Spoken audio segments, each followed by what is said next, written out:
asalaamaaleykum nuyuwaat leen dalalaat leen ci Gambian Talents TV nuñ koy defee rek saa su nekk man wax naa leen Gambie lu fi yëngatu lu ne man dinaa si dugg ndax si Gambie laa bokk te suñ ne Gambian Talents Gambia tax moo tax tey ñu daagu ñëw fii nga xam ne mooy Westfield Monument buñ ne Westfield Monument ñëpp xam nañ nag lu fee mun di xew te mu nekk bés bi nga xamante ne artistes yi yëpp dañ fi dajaloo du artistes yi kese ay poètes nekk fi ñëw rek pour nag nara dekk li nga xam ne moo war a nekk suñ dëkk bi nara xamal suñ waa dëkk di yuut si di magi di xale yëpp xamal leen li nga xam ne moo war a am si dëkk bi mooy luwaayi dëkk bi mu nekk loo xam ne lu am solo la si biir nit ñi ma ñëw fekk fi nga xam ne poète si biir poète si la mu nekk ki nga xam ne macha allah dafa jël rek mbubboo wax kon man su ma desee mbubboo wax te man dama ko oddoo daf may neex trop pour ma nuyu ko nuyu naa la.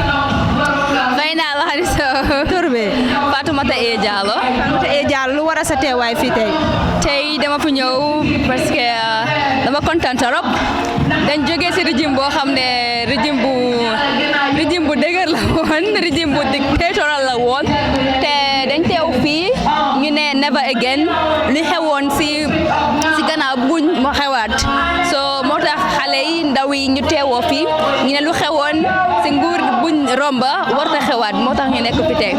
da nga bokk si projet bi nga xam ne mooy xew fii tey. no man I'm a poet. I'm not fully part of the project bokkuma si mais I'm a young people or I'm a young person and I'm concerned moo tax sama xarit yi fa bokka buñ ma invité ma ne bii moom kay foog ma ñëw and then ma participer si ma mën a participer. xam naa dafa tukki woon dem Sénégal rek dégg fa tuuti français ñëw fii du ñu rey waaye doo ñu rey des waaye nag ma dégg nit ñu bëri di wax ne tay mi yaay jàmme lii di artiste yi di def ak poète yi duñ ko daan def mooy dañuy wëy nii di ko advocate di ko wax duñ ko daan def waaye léegi ñu ngi si yëngatu di si wax yow nga nekk poète nga di si yëngatu lan nga am pour tontu ñooñu. soo gisee gaa mënuñ ko woon a def démocratie amutoon te ñëpp xamoon nañ Yaya Jammeh bu mu fi nekkoon even poète sa loolu dafa ndaw ñoo xam ne sax ñu ngi si highest rank yi amuñ droit bi amuñ baat bi pour wax so talk less of ñoo xam ne woykat lañ wala poète waaye da ngaa gis ne léegi nit ñi am nañ seen baat te nit ñi mën nañoo wax fu nekk mën nañoo wax seen i xalaat mën nañoo wax luñ gis si gouvernement bi te kenn du si mën a wax dara so gis naa ne daal démocratie fu mu nekk nii am na doole biir Gambia. waaw buñ ne nu mu ko làkkee rek ñu mën a xam ne gouvernement mooy government yéen Gambien si daf leen ay jaay gaaw dañ ay jaay français nice waaye ma wax leen lu mu fi làkkalu ne man ma faram fàcceel leen ko man rek nekkal leen fii waaw suñuy wax about CRC foog ñu wax about TRRC bi ma bëggoon a xam danga dee seetaan TRRC. dama ko dee seetaan kañ. naka nga gisee sitin si passé nu mu xew Edward Singate testimony bi.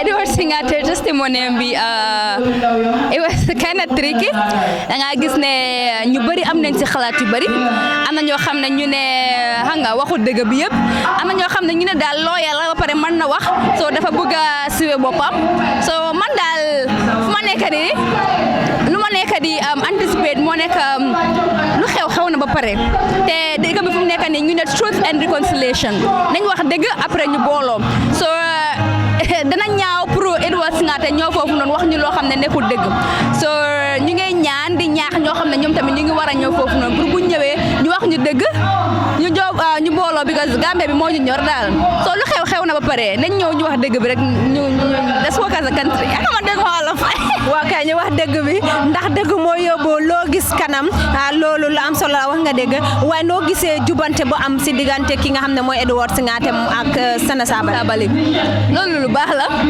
te ñu ngi jaajëfal TRRC bi ngir xel bu baax la pour nga andi Edward Singate ak Sana Sabally kon ñoom ñoo door coup d'état bi and door and ga seen différence yi ñoo ñëw and then ga separate comme que TRRC mun nañoo andi Edward Singate and Sana Sabally ñoo xam ne ga dañ amoon grievances against each other then loolu it's a very big achievement na loolu lu am solo la daal it was very good.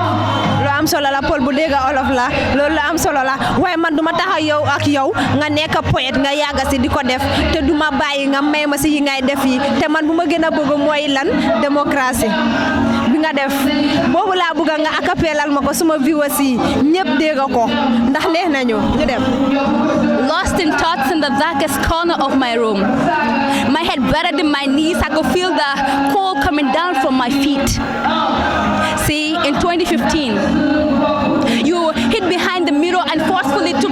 innocence, pretending to empower her. You deflowered her. You killed the truth and buried it in her throat, expecting to decay and totally decompose.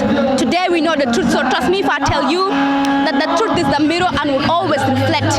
November 11, you intentionally sent your brothers to heaven, tied their hands behind their backs and asked them to run for their lives, leaving behind children and wives. To the nation you lied that it was in self-defense. I mean no offense, but what sense does it make when in your hands they were already fenced?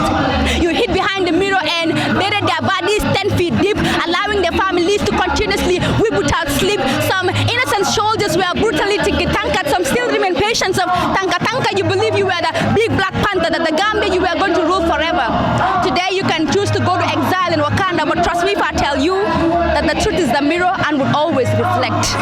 wax nga dégg saa yoo taxawee si seetu bi rek gisaat sa bopp lu wax dëgg la torop macha allah li nga wax xale nga nag waaye fi nga ko tibee foofu la waaye ma gis la fii ma gis li nga fi def sa feeti neex na toppandoor nga woy yi ma bëggoon a xam ndax déglu nga fuul woy bi fu mu starté ba fu mu endee. yaa déglu naa ko maa ngi fecc tamit soo dafa ànd rek xam nga.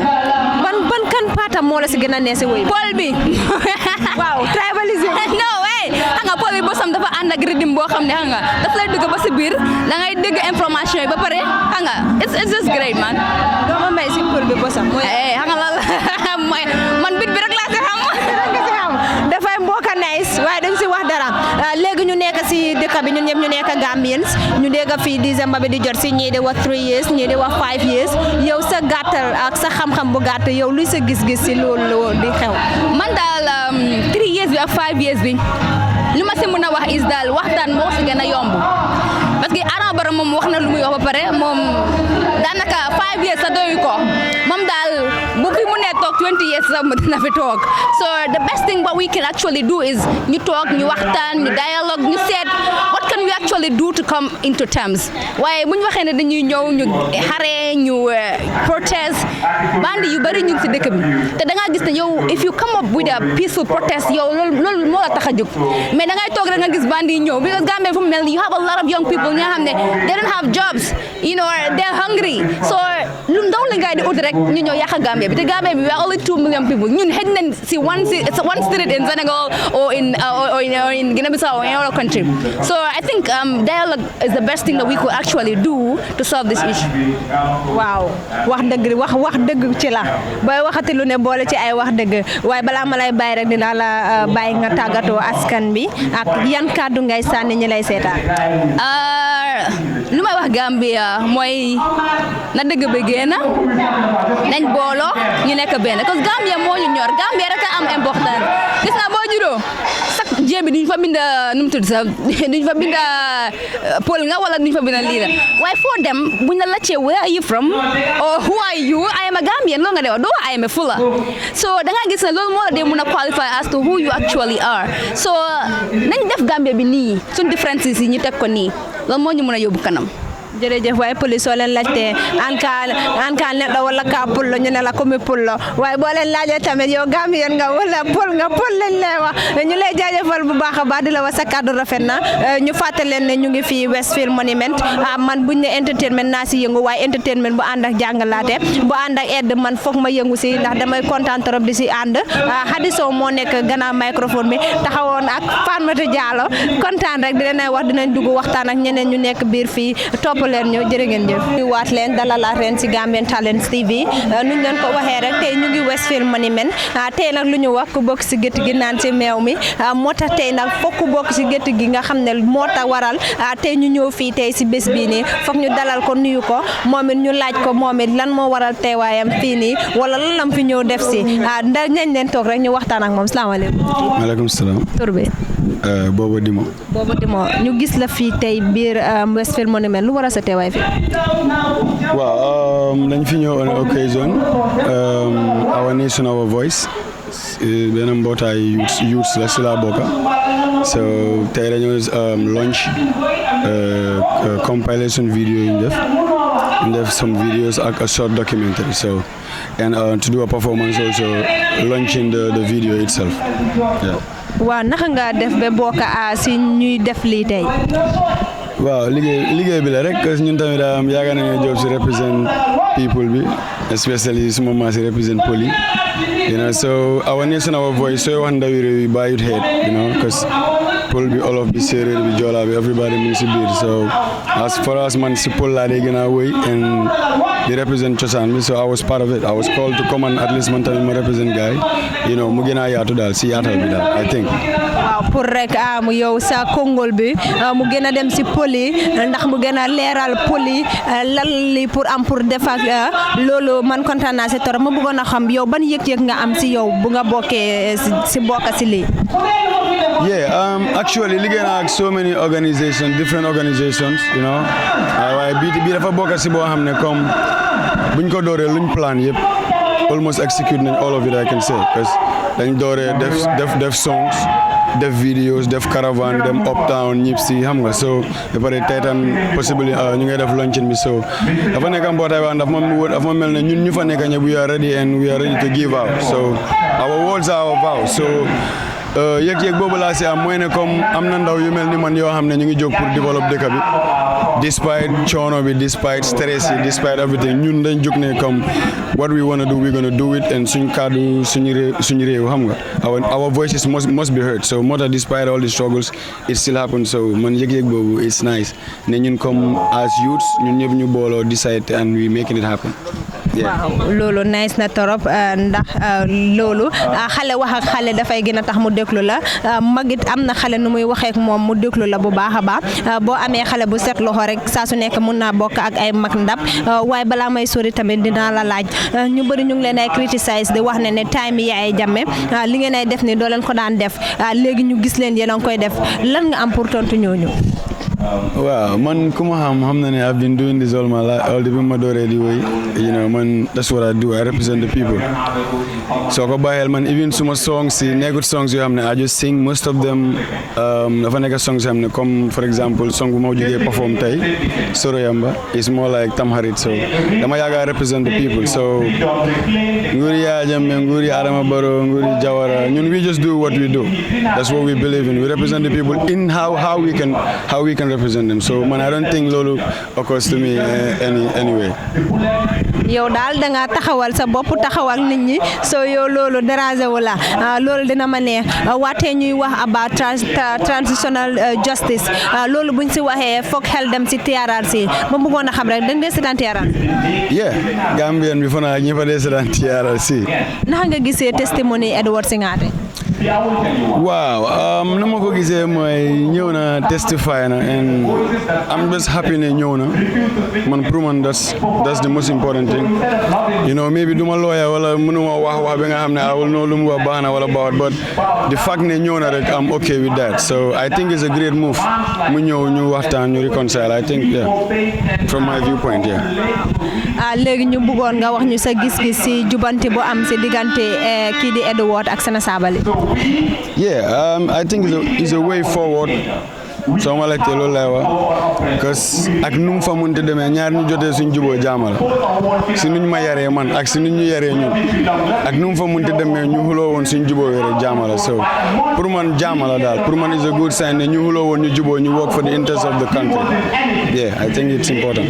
loolu is important dégg ngeen nu mu ko waxee rek mu nekk artiste nekk pël waaye moom muy yëngatu si li nga xam ne dafay jëmale réew mi kanam waaw ñu bëggoon a xam nga bokk si woy bi ñu bëggoon a xam ndax woy bi yëpp yow déglu nga ban woy bi di mooy traditional waaw man dama bëgg si ñu def a song I think it's seven songs or 6 songs so ñu woy yëpp artistes yi yëpp déglu nga seen part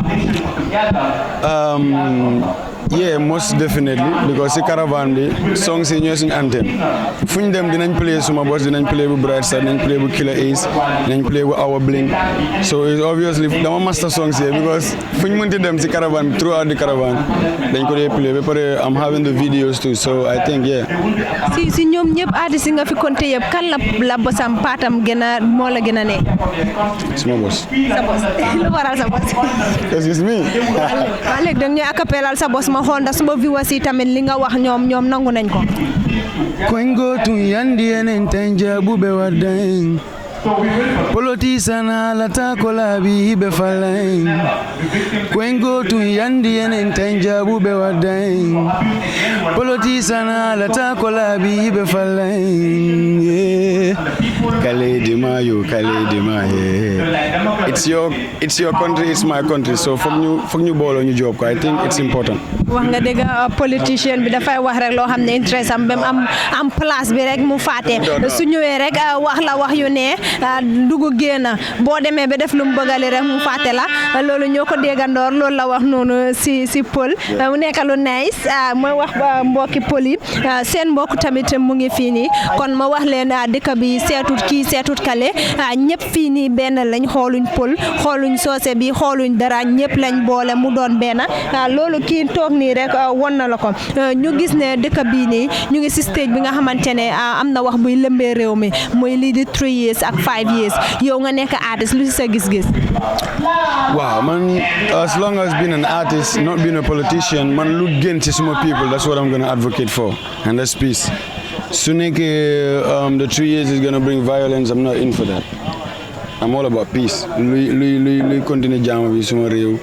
ñu gën a nekk benn ñu come together man that's what I fight for, oneness. So division am nga rek, I'm not into that, you know what I'm saying? Yeah, moo tax ñun artists we just try to sing love and togetherness, unity, because that's what we believe in. Lu gën daal si Gambia, let's go for that, I think. loolu wax ko si pël waaw suma mbokki pël bandiraɓe ɓe haal pular ɓe mbawa anda ko woni ko ɗon. Yeah, ko landi woni fiyo duuɓi tati e duuɓi joyi ko no woni en ƴetto am min komi sikki as an artist ko ɓuri ka yimɓe an ko ɗum mi yahanta ko ɗum woni jang min ko jantummi landi ko addata jang ko ɗon bobodi mi woni ka jang wona mi tawaka, you know what I'm saying? So si tawi ko duuɓi joyi o woni jang kaɗon mi woni, si tawi duuɓi tati o na jang mi tawaka min ko kay jang woni ko ɗon mi woni, because ko e nder jang fof heeƴi, ko e nder jang fof wawi wonde, ko e nder jang wawɗen rewde Allah, ko e nder jang wawɗen wadde everything, ko e nder jang wawɗen darade ɗo min e ma yewten hannde. So peace is the core, I think. Paul dinañ wax ko jam rek jaɓɓe loolu lañ lay boole dañ leen ne jam ne jaɓɓe ñu déggal lu wax mu nekk lu nice lool waaye balaa ñu koy bàyyi muy dem rek dinañ la bàyyi nga tàggatoo yan kàddu ngay sànni askan wi. Waaw di sant ñu fi teew yëpp tey di leen sant di la sant yow and di sant Gambia yëpp di la wane comme that's what's up at yi yëpp job lañ am bu kenn toog bu kenn relax, let's get out, let's raise awareness, let's advocate. Dafa jot Gambian bi moom boppam, dafa jot suñ voice yi ñu maata, you know what I'm saying? And that's what our national voice is all about. Di bëggee team bi yëpp job bi métti na depuis early this year lañ ko start waaye sant yàlla tey ñu ngi fii so beautiful. Di sant suma jabar ak suma yaay si kër yàlla sant jëm kanam dafay wax noonu ne dafay lii jabaram rek pour jabaram bu ma gis ak moom rek commencé di ko jëm ay daala waaye ma wax leen bul boor yi dama la koy garder rek ok may wax mbokki déglukat ak seetaankat yi Gambian Talents lii moo tax ñu jóg ñu leen wax ne ngeen toppañu ñu indil leen yeneen yu nekk biir Westfield Monument tey jii nii jërë ngeen jëf wax leen rek Gambia buñ ne entertainment ñu ne artistes yi foog rek ñu wax ak poètes yi ndax ñoom it si lañ bokka ma ñëw jàkkaarloo ki nga xam ne dafa def Gambia li nga xam ne damay wax ne buñ ne am na fi sax waaye damay ne jafe na mu oote fi nga xam ne mooy Abuja Theatre mu def li nga xam ne lu rafet la macha allah mu nekk youth waaye jëlul boppam rek teg ko si koona wala jël boppam ne man damay toog xaar sama yaay wala man damay xaar sama papa wala man damay toog idol nu ma neexee mu ne déedéet man dumay duga def poétrie def poème jàngal nit ñi aide nit ñi xamal leen lu nekk si askan bi mu nekk nga xamante ne fata barikalla macha allah ku nar a jàkkaarloo la ku jara roy la ku jara bàyyi xel la du ma def dara lu dul nuyu ko dalal ko. Assalamu alaikum Gambia. Thank you very much. My name is Cherno Gay, a poet, youth empowerment officer at the TRRC, law student at the University of the Gambia, and a member of the Our Nation, Our Voice movement. And of course, I launched the first ever poetry album in the Gambia, August 2019 at the Abuja Theatre. It was a huge success, and poetry is changing lives in this country right now, and I'm happy to be one of the people spearheading that. Thank you. Mashallah, I can be a witness that I was there at that very event. event at that very day at Ibujan Theatre, and I witnessed something that I was really amazed with. I was really, really happy, and it's something that we're really happy, and we congratulate you for it. We just want to know, how do you come to join this project? I work for the TRRC, right? But when the movement was starting, that's the Our Nation, Our Voice, what we wanted to do was look for a way to get to the young people. Because you see, when you go to events and all these big people are giving speeches, people get bored and they don't listen.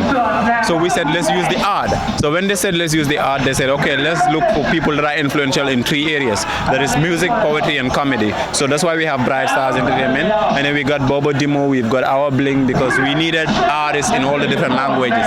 And when it came to poetry, they called my name, Cherno, Lala, and then Omar came, right? So we started the movement in 2018, late 2018. But in 2019, February, we had a nationwide tour where we went across the country talking to people about the transitional justice and the role they need to play as citizens. So that is how the movement started, and this is just one of the events we're doing. We also have a lot of events to do before the entire transitional justice process is over. So it is a life-changing movement. It is a movement to reach to the Gambian people, especially the young people and the people in rural Gambia. Mashallah. But many people are criticizing you, saying that during Jammeh's era, all of these things that is happening, artists advocating, singing, poets doing their stuff was not happening. But now we see all these things happening. What is your reaction to that? My reaction to that is simple. Jammeh was who he was because of the things he did, right? And we had poets and we had artists speaking out. I was a poet. The final of the final for the Poetry Slam, I mean the semi-final was in 2016. Yeah, Jammeh was still the president, and I still did a poem I called the God of War. If some of you will remember it, I did the same poem at the luncheon of the think tank at State House, right? It talked about these issues, but the thing is, maybe Jammeh didn't think that we were important enough to deal with. Maybe he didn't think that people, university students doing poetry about government, they cannot influence anything, right? But that is not it. The point is this: all of the artists who kept quiet were just doing what everyone else was doing. They're just trying to stay alive. We have seen the people who decided to speak against Jammeh, what happened to them. So we were not trying to be martyrs, you know, to be killed in the process of trying to fight for something, which is something that those who did it are brave, I would say. But I don't think that needs to be a reason for someone to condemn us. The Gambia is changing, and as artists, as musicians, as poets, as comedians, we have a role to play in that, and we are trying to play that. I think the people criticizing in that way, they need to shift from criticism and try to join the movement for us to move forward, because we cannot keep living in the past. What happened is something we cannot change. What we can do right now is make sure that it doesn't happen in the future. The people that Jammeh killed, we cannot bring them back. You know, the killers, we can kill Jammeh himself, we can burn him alive, we can slaughter him, we can hang him, but it will not bring the people back. So what we can do is join a movement that will say, you know what, we will not see any kind of violence like that ever again in this country.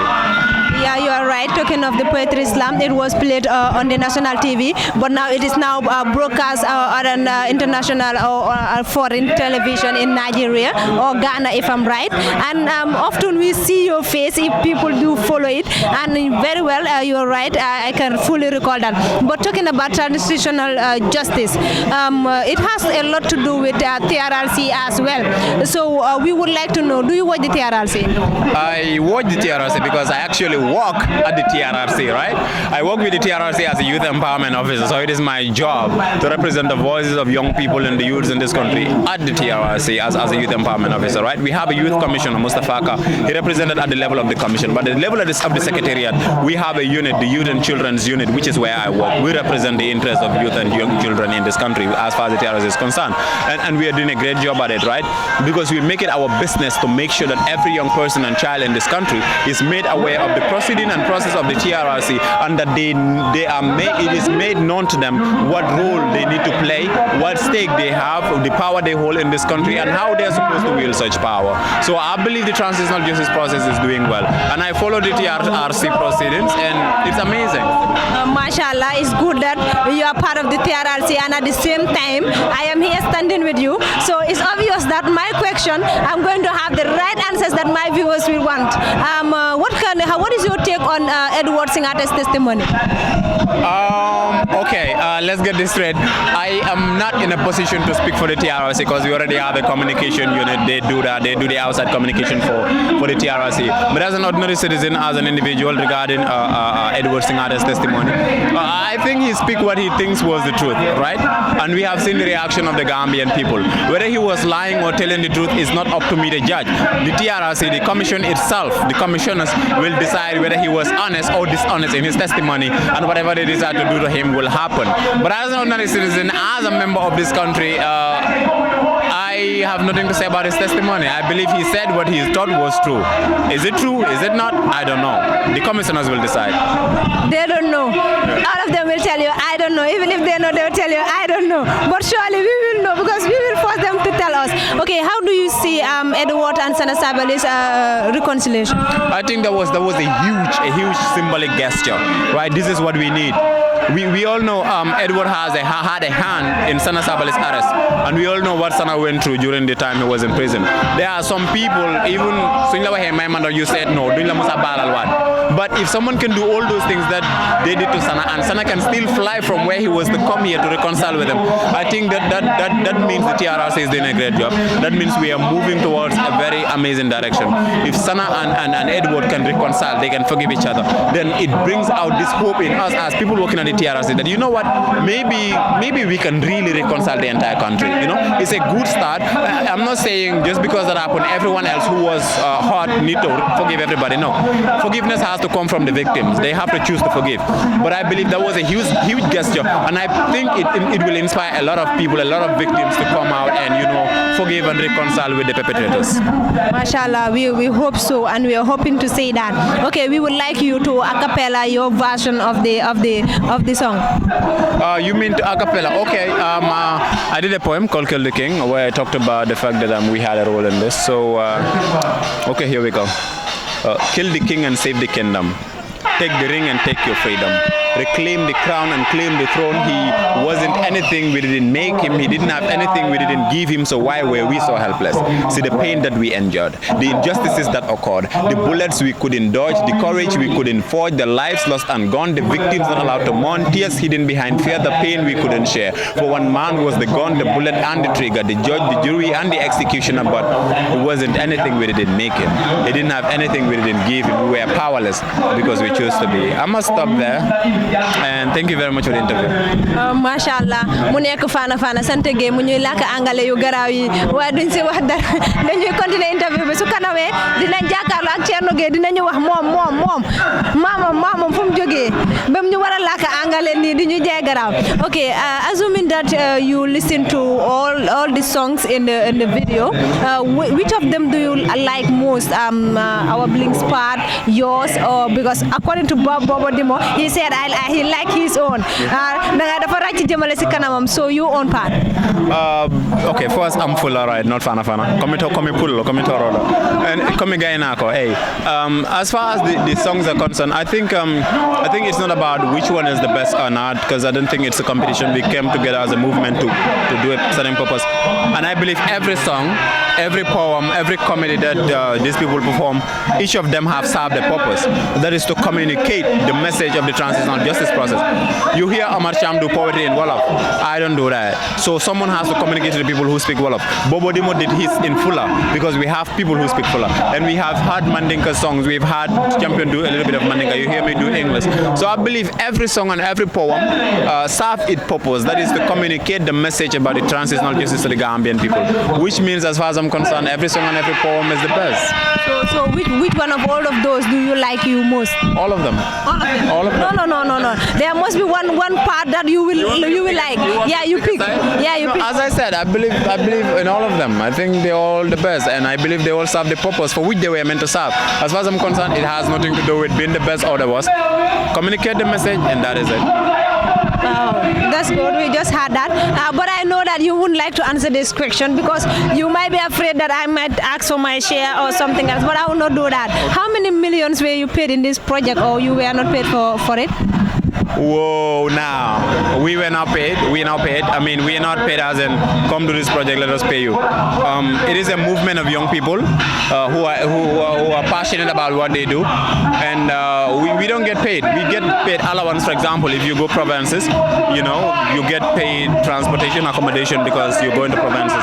But it's not like we get paid every month or we sign a contract where you get paid an amount of money. No, this is just some passionate young people who came together to form a movement. Because as I said, I have a job, and most of us have jobs too. You understand? So it's not like we're coming here to make money. No, we're just trying to push the agenda of the transitional justice to transform this country into what we want it to be. So money now. Money now. You're afraid that I will take you to Isafal. I will not do that because you are part of Isafal's team. You should just tell me. It will be between me and you and my camera only. So, but no problem.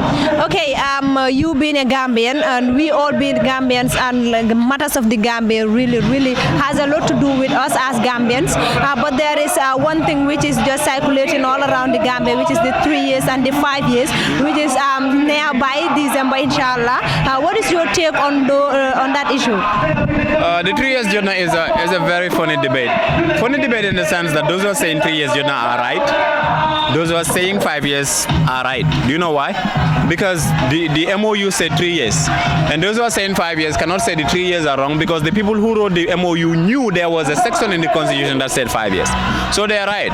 If Barodis had to change his mind, we cannot force him because the Constitution is superior, meaning it is the highest law of the land. Any other law that is not in line with the Constitution is null and void. Unless and until Barrow voluntarily says, look, I agree with the 3 years and I'm going to resign, then no one can stop him.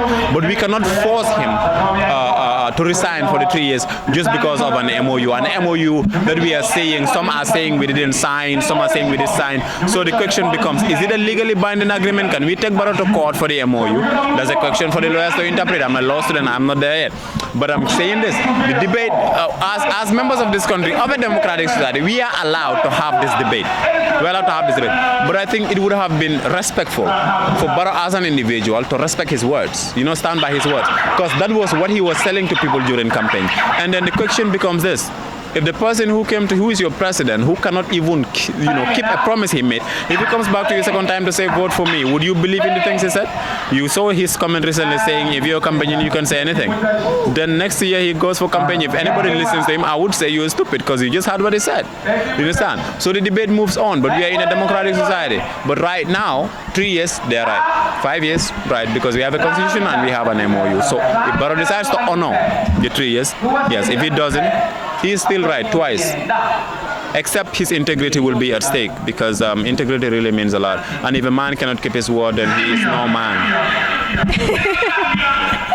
That's what he said. He said it. Cherno Gay did. I didn't do that. Okay, before just taking a leave of you, we would like to just let you just give your last words or your sentence message to the general public. To the general public, as far as the transitional justice process is concerned, the 3 years Jotna is concerned, we get to know that the country belongs to us as individuals. It doesn't belong to Barrow or the ministers or the National Assembly members.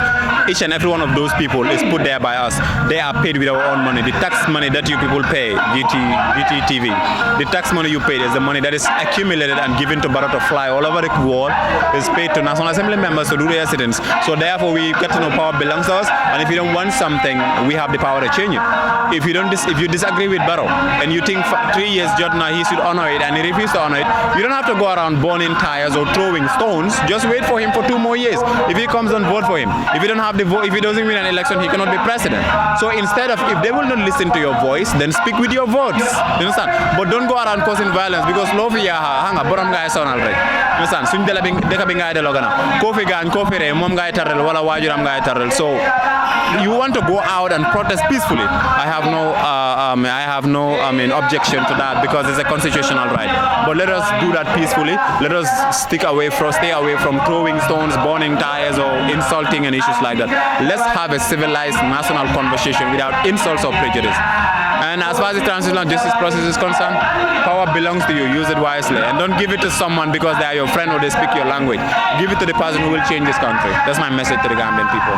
Mashallah ñoo ko déggandoor wax na fi wax yu powerful waaye wax na leen lii wane na ne sant dëkkut fen moom mu ne géey la sant géey ñooro ñu bëri ku ko dégg ne faana la moom mu ne moom ko pullo pire la mu ne moom tukulóor la ñoo ko déggandoor moo ko wax waaye bentee rek di leen wax ne ñu ngi fii Westfield buñ ne Westfield nag dina ñëw rek féete li fi nekk ndax Gambie la ñëwaa lu am pour dafa Gambie la foog ñu ñëw rek woon ko Gambien si fuñ munti nekk si aduna bi di la jaajëfal bu baax a baax sa ay kàddu rafet na waaye ma wax leen ne maa leen nekk si gannaaw microphone bi di Hadi Sow ànd fekk suma caméraman kooku di Ibrahima Sagnang di ko jaajëfal bu baax a baax fàttewuma ñoomi tamit mu ngi fii ñoomi jara dana jaajëfal bu baax a baax dana wax ne nañu ànd si biir ma won leen yan performance ñoo fi nekk jërë ngeen jëf